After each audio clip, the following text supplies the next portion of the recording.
everyone. Welcome back to TNC Talks Non-Profit. I'm Scott. I'm Mercedes, and today we have Mark Larson, who is the Executive Director for Early Matters San Antonio.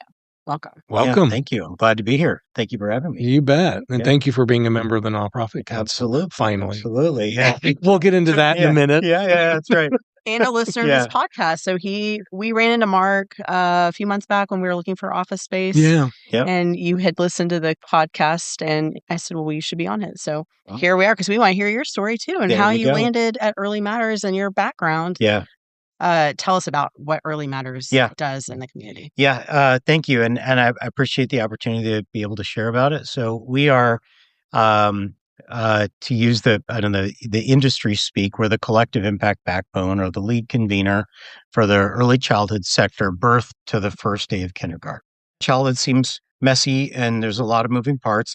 I wish everybody who was involved in it would just get into a room, figure out what we need to do to increase access, quality, and affordability, come up with a citywide plan, find the resources to make it happen, do the systems alignment work, work on the policy that needs to change, make the data visible, and then make sure everything happens.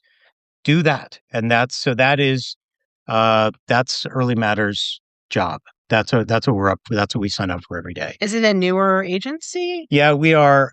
So it started initially, I'm going to go with in 2019. And it was, and at that time, it was really just the board. So it was Kate Rogers and Sherry Albright and Sarah Beret gathered a bunch of civic leaders, kind of a pretty remarkable list, and said, hey, we're going to go on a year-long learning journey to see if there's work to do around early childhood. We think that there is an opportunity.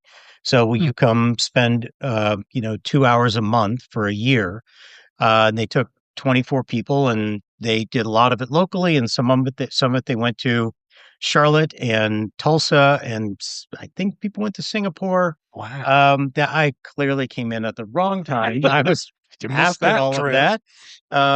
But at the end of that, they said, look, we got to find, we think that there's something here. We've seen some examples of cities that by intention helped to make significant gains in quality, access, and affordability. This is worth it. So, but we need somebody to wake up every day and work on the problem.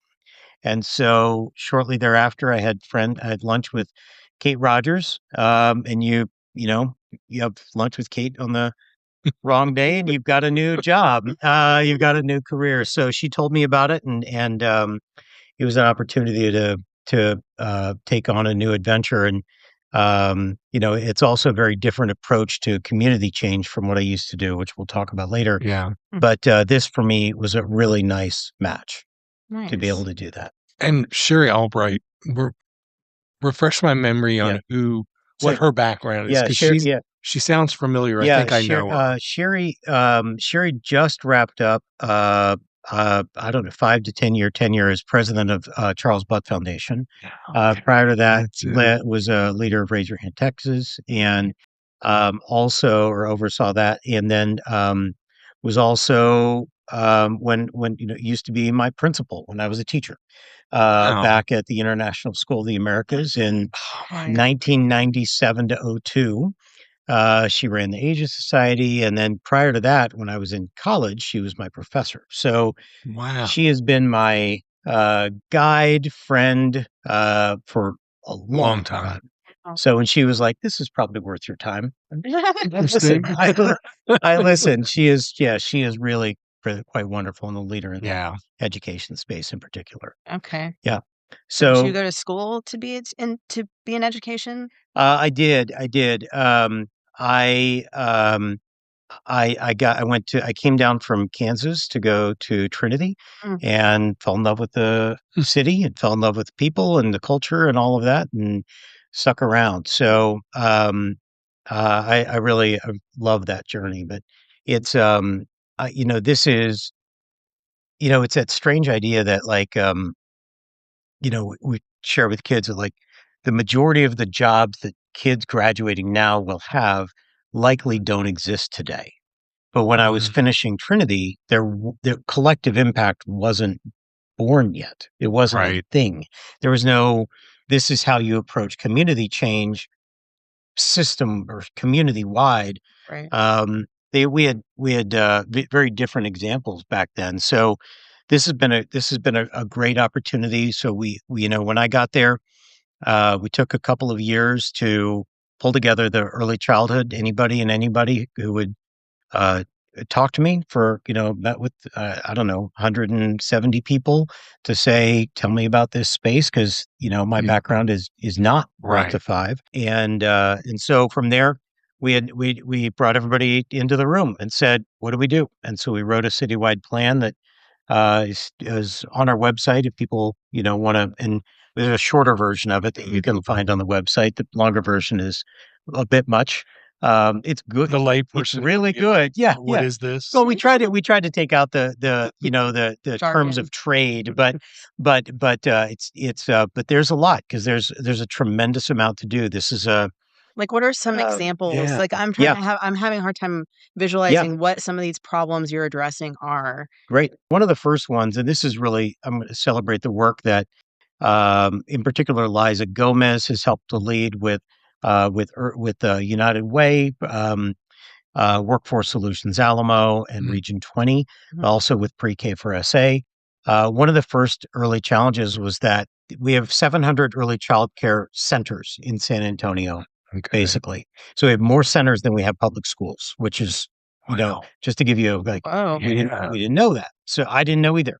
Interesting. So about half of those accept the Workforce Solutions Alamo childcare subsidy. So low-income families can get significantly subsidized childcare so that they can afford to work. Right. And so but those centers that accepted that, when this started, there were about 19% of them were quality rated according to the Texas Rising Star Texas quality rating system. 19 not so good. Right. As of the most recent numbers, that is now around 84% are quality rated. That's more.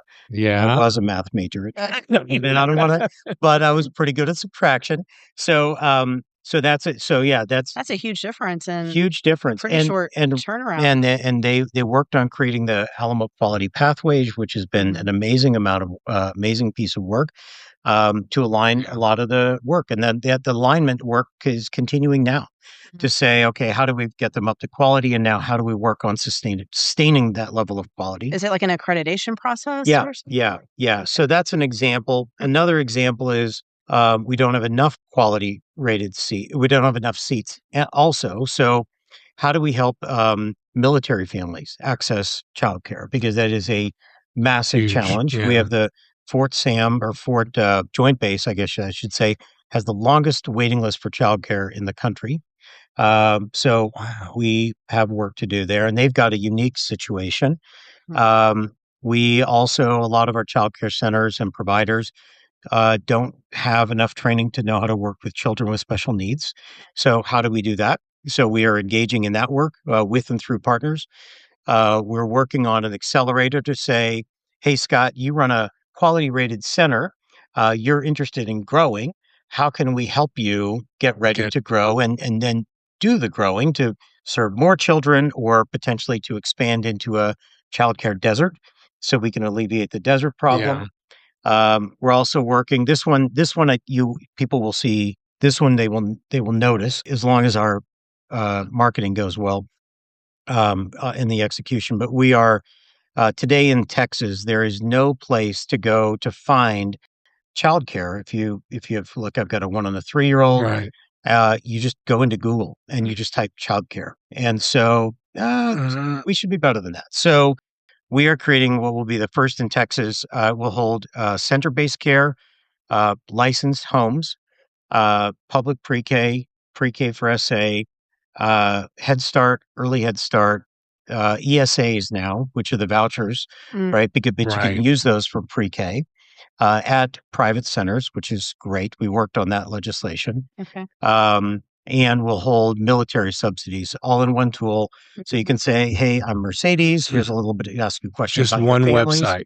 Right. to And go then to. you say, look, I've got a 1 3-year-old and who has vacancies. So you kind of go, it's like hotels.com meets Zillow, but for childcare. Okay. And so great. So that will come out. That will launch in June. So you'll see pieces about that. There are we're also working on there's not a lot of data in early childhood. There's a fair amount, but nothing like there is in K-12, and not as much as we really need. And what does exist is kind of guarded behind walls. And so we're working on creating it with funding from Methodist Healthcare Ministries to create a shared data platform so that you can say, look, I've got a question that relies on data from more than one source, which today you can't do. But we're working on creating a shared data platform so we can see what's happening. And all those 700 centers. Yeah, right. And to say what's happening with wages and where are we and where are they moving and what's happening with. And then we're working on in the talent sector on how to create a stackable credentials and a pipeline so that people can enter the field and move up. Train up. Yep. And so, and then anyway, and then that's a mishmash of things. Mostly, we're trying to do more the kind of the systems level stuff, and then but really nearly all of it is with and through our partners. Yeah. Sounds like a huge undertaking. I know. But they're a major convener. Well, we're trying, and it's easier now that we've got a bit of a team. We got about 6 people on our team. That's again way more than one. Right. So that's great, and the partners have been really remarkable.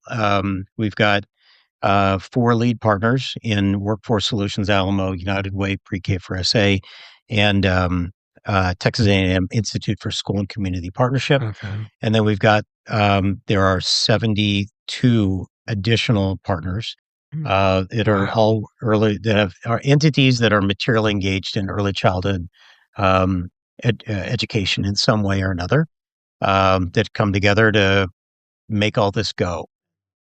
Yeah. So funding. Is it mainly grant driven? Lot of prayer. That's the nonprofit sector. That's actually why I'm here today, to ask you guys for money. Man, I wish we could. Yeah. So gratefully. So the plan, the impact plan is a 3-year plan that requires about $20 million to make it all go. Right.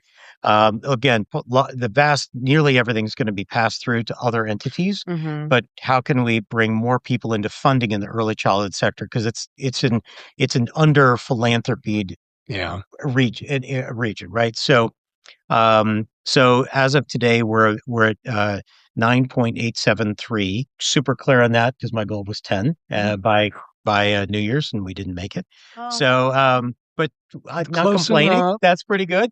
So we started fundraising in about February, and so so you have through February then, maybe. Let's say that. Let's say that. What happened with Big Gift last year? We might have hit 6 million in the 24 hours, and we didn't quite. But we did over the weekend. So there you go. You just expand. Yeah, the time. That's right. That's right. That was the goal. Yeah, I meant 12 months, not 12. Not the 12th month. Yes. Yeah, exactly. So we've got more to go, and we're really trying to do it in a way that brings new philanthropy into the sector. So, if there's for example, if there's a grant that's available for early childhood already, probably we're not going to apply for that because we would rather our partners apply for that. Right. And get the funding. No, you don't want to compete. We do not compete with them. And so we hear that. We're the we don't want to compete with our members on grants that. So then we try to do it in a way that, and then the work gets done we've got 5 established work groups that they're the ones that make the decisions about the money. And so they wrote the charge and said, here's what we're doing in access to quality. Here's what we're doing in professional pathways.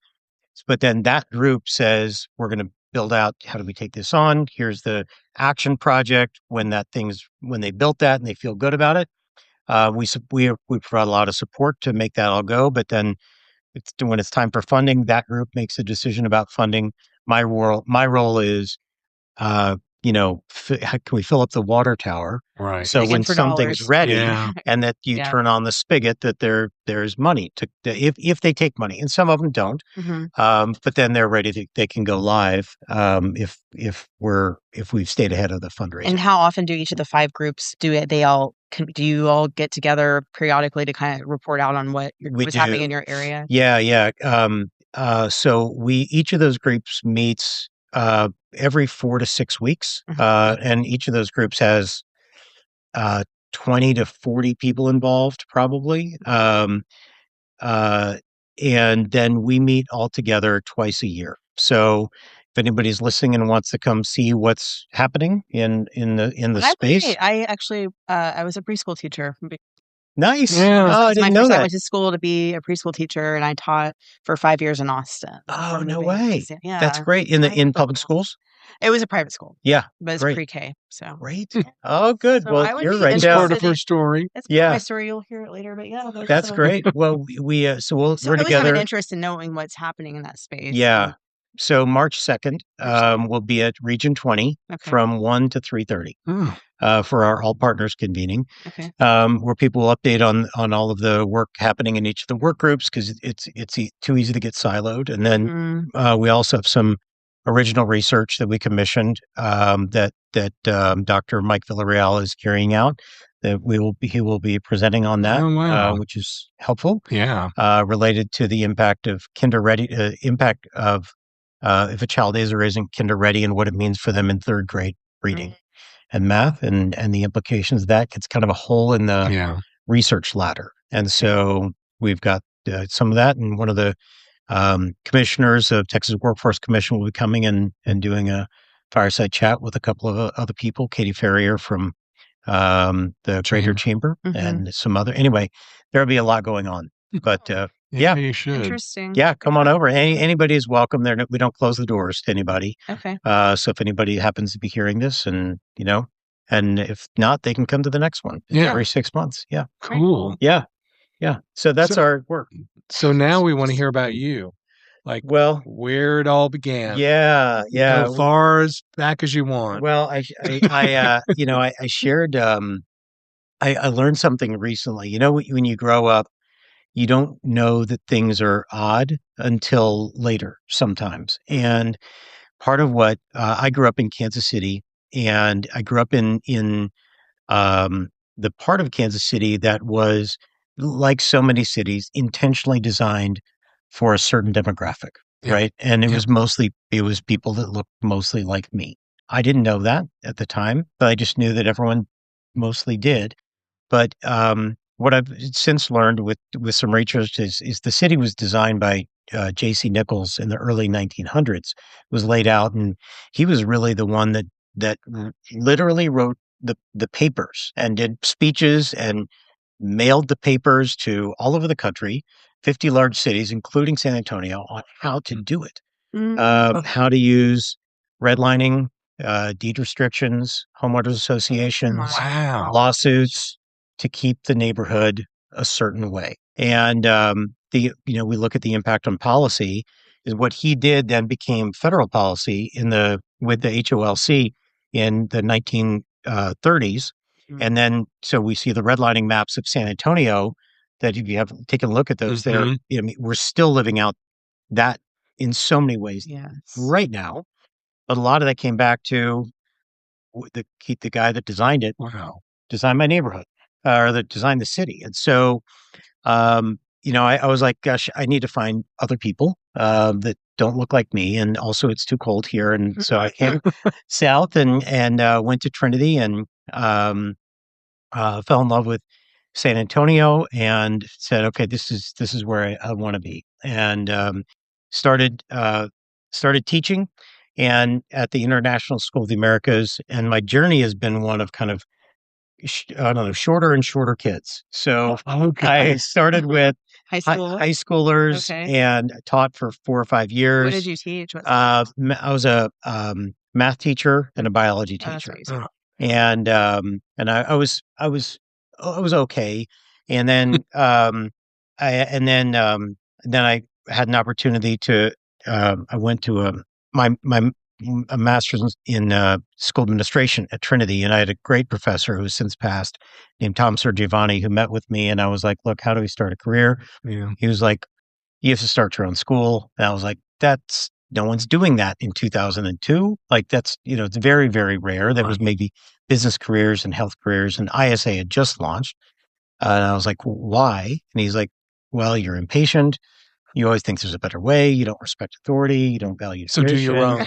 And he was right about all of those things. And now I like to think he might have used the word entrepreneur if we had used it back then, but we didn't. So anyway, and he was like, look, some of your ideas might work. And I was like, okay, thanks, Tom. And next time you have this conversation, lead with that, then say everything else. But so I found an opportunity through KIPP, which was then very, very small, maybe 1,000 kids in the country, to go for a year-long fellowship, and was able to open then an middle school. And then eventually we opened in elementary and high schools and worked K through 12, and did that for about almost 20 years. And then back when school choice wasn't so much, and well, let me say that differently. School choice has always been here if you had money. And if you don't have money, you don't have school choice. Right. And fundamentally, it's like if I look back and go, what is one thing that occurred that why we pursued that work was to separate those two things, that you can have school choice wherever you live, regardless of an opportunity to have quality education. And back then we just didn't have them. And so now we kind of do. And is what I may not have designed it exactly like it is now, but not my call. I got to be involved. I was glad to be there for part of it. And but really what I learned was I got, we're 20 years on at KIPP, and I'm looking down the road going, even if we got 30% bigger and 30% better every year until I retire, will this bring about the world that I'm hoping to see? Yeah. And it was a real clear no. Yeah. And that's an impossible, growth rate anyway. But it was obvious, like, this is not going to be it. I need to find another way to lead that isn't about me being in charge of making decisions. And there's another way to do it. I don't know. At that time, I did not know what it was. It turned into this. And so now I'm just thinking outside the box. I mean, that's that entrepreneurial spirit in you again. Coming out. That part picked up. Yeah. And so I'm happy to have the opportunity to try and make a new thing. Yeah. But I'm real grateful that almost no one has to listen to me. And this work really needs to be done. If it's not coming from the community for the community, probably shouldn't do it. And so, it's nice that still nearly every room I'm in around early childhood, I'm one of the most ignorant people in the room, which is beautiful and an opportunity for me to support other people and other entities in pursuing this. But it's a different approach. Yeah. So did you leave KIPP directly to Early Matters? No. I left. We ended up merging the KIPP schools. There was because it became Texas. Yeah, correct? That's right. Yeah. We were KIPP San Antonio. We ended up with about, I think toward the end, we're 7 schools and about 4,000 kids. And then we merged with KIPP Texas with Austin, Dallas, Houston. Right. And I stayed on through that and stayed on for a year to oversee policy, marketing, communications, and fundraising. Okay. And then said, I was getting my, you earned A-list status on Southwest Airlines and you have a 2-year-old at home. That is a bad combination. Heard that story earlier. Yeah. In another podcast. And I was like, yeah, didn't know. So I went to City Education Partners. I applied for that role. I went to there for a year. That's right. And then it became clear that kind of the theory of change of what the board was looking for and what I was interested in didn't line up the right way. Right. And we said, all right, Godspeed. And I think that they've done amazing work. Dahlia Contreras leads that work now and is remarkable. Always has been. Yeah. And I think they figured out an amazing place to be. And so, then I was unaffiliated for a while. Okay. I like unemployed. Yeah. But then got, ended up at lunch with Kate Rogers. And so I raised my hand, and for lack of good choices, they picked me. So I'm happy to have the opportunity. It sounds really interesting.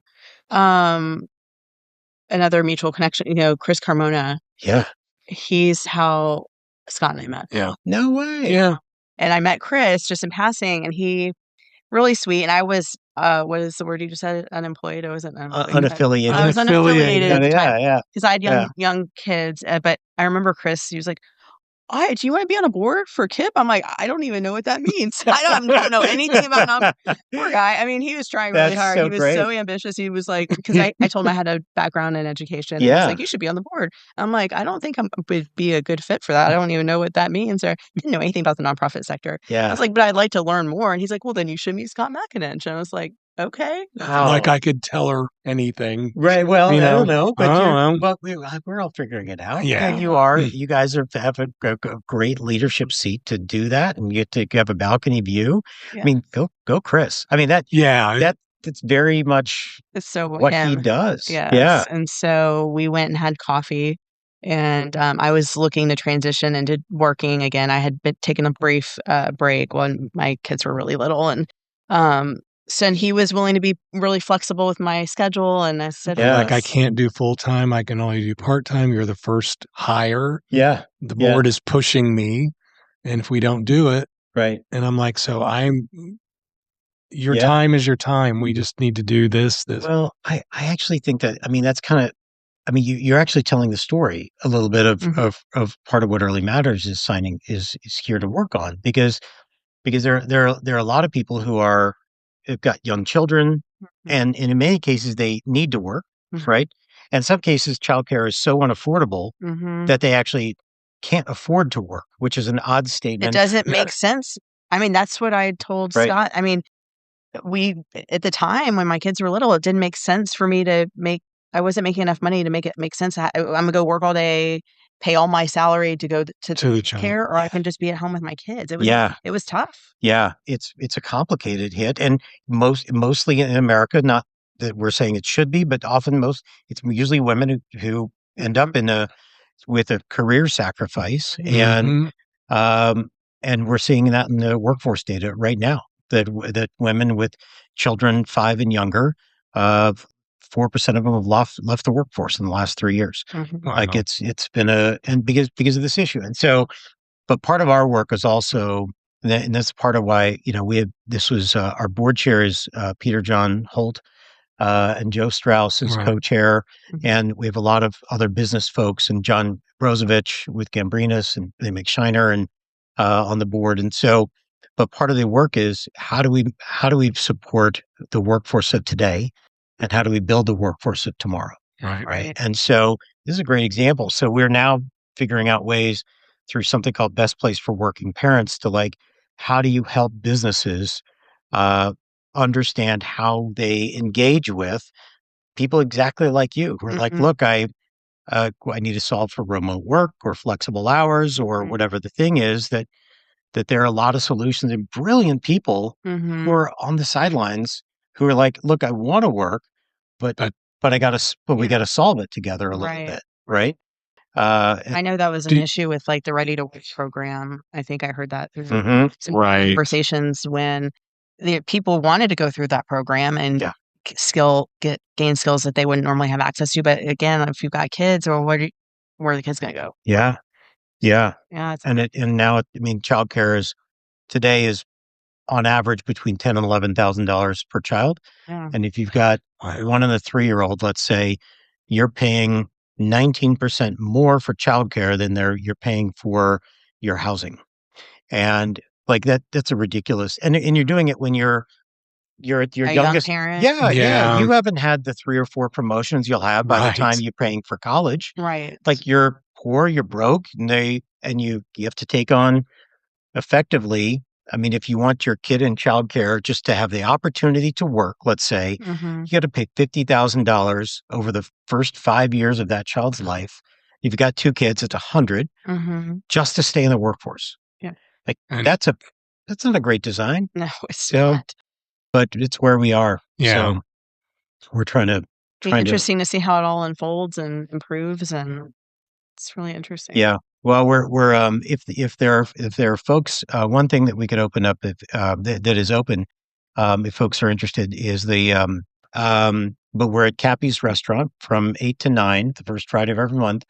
Open to business, civic leaders, childcare folks, families, whoever wants to come, to kind of go, okay, what's going on in early childhood? What can I learn about it? What's happening now to address these issues? Right.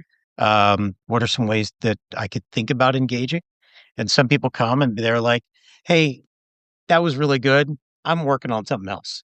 Good on you. Yeah. And that's great. And some people, but thanks. I know what you're doing now. Yeah. Thanks for the eggs. And plants a seed that you don't know how that's going to. You don't know. Right. Yeah. How it's going to turn out later. And if that's for like the cost of, delicious breakfast. Yeah.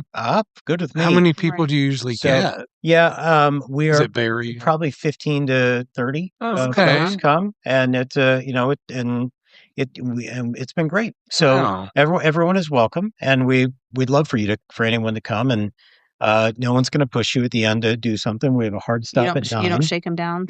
We don't. There you go.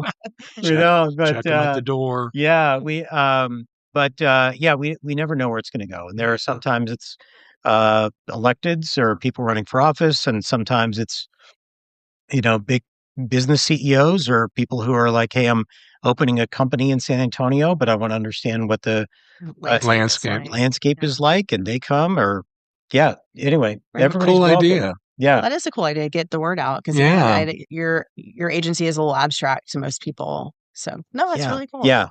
So it's some of the work, but we have a realization that if we don't really address this through policy, it's just not going to get better. It's a broken market. It costs too much for parents. The pay is terrible. Right. And like we're at a bad spot. So we are working on policy work that you can imagine writing a citywide impact plan, like 75 policy adjustments or changes came up, and that's a lot. Yeah. 12 of them are done. So good. Wow. But we've got a long way to go. And but if we don't have the awareness about the issue, policy and investment does not going anywhere. Yeah, it's not going anywhere. So this is part of our work to say, look, hey, business leaders, number one, you are paying for childcare, whether you know it or not, because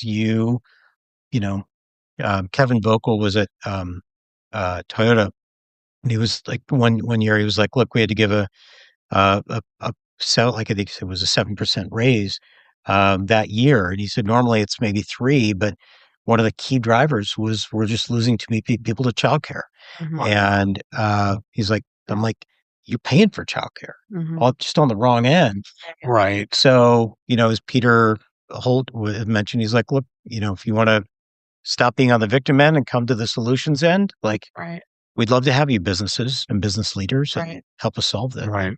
So there's good work to do. Yeah, and a lot of it. Yeah.